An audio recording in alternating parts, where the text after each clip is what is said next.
ராமன் கோவில் திறப்பு விழா என்பது அரசியல் நிகழ்வு அல்ல, ஆன்மீக நிகழ்வுதான் என்று நடிகர் ரஜினிகாந்த் தெரிவித்துள்ளார். அயோத்தியிலிருந்து இன்று சென்னை திரும்பிய அவர், ராமனை நேரில் பார்த்த முதல் 150 பேரில் நானும் ஒருவன். கோவில் விழாவில் பங்கேற்றது உண்மையிலே மகிழ்ச்சியாக உள்ளது. இந்த கோவில் விவகாரத்தில் எல்லாருடைய பார்வையும் ஒரே மாதிரி இருக்க வேண்டிய அவசியமில்லை என்று கூறியுள்ளார்.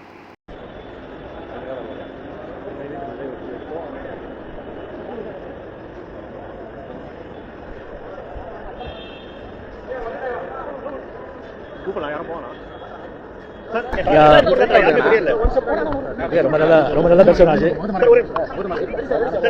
ராமர் கோயில் திறந்த உடனே முதல்ல பார்த்த ஒரு 150-200 பேர்ல நானும் ஒருத்தன் அப்படிங்கிற ஒரு பெரிய ஒரு சந்தோஷம். இப்ப சொன்னேன். ஒரு வரலாற்று நிகழ்வு அப்படின்னு பெருசா இந்தியா முழுக்க பேசப்படக்கூடிய சூழல்ல இது ஒரு ஆன்மீகமா இல்ல ஒரு அரசியலா அப்படிங்கிற கேள்வி எழுது. என்ன பொறுத்த வரைக்கும் ஆன்மீகம் தான். ஆன்மீகம் தான், அரசியல் கிடையாதுன்னு நினைக்கிறீங்களா? என்ன பொறுத்த வரைக்கும் ஆன்மீகம். ஓகே, சமூக வலைதளம் ஒரு வீடியோ வைரல் ஆயிருக்கு. உங்களுக்கு முன்னிலை ஒதுக்கப்படாத நீங்க வந்து முன்னிலை கேட்டதா ஒரு வீடியோ அப்படியெல்லாம் ஒன்றும் கிடையாது.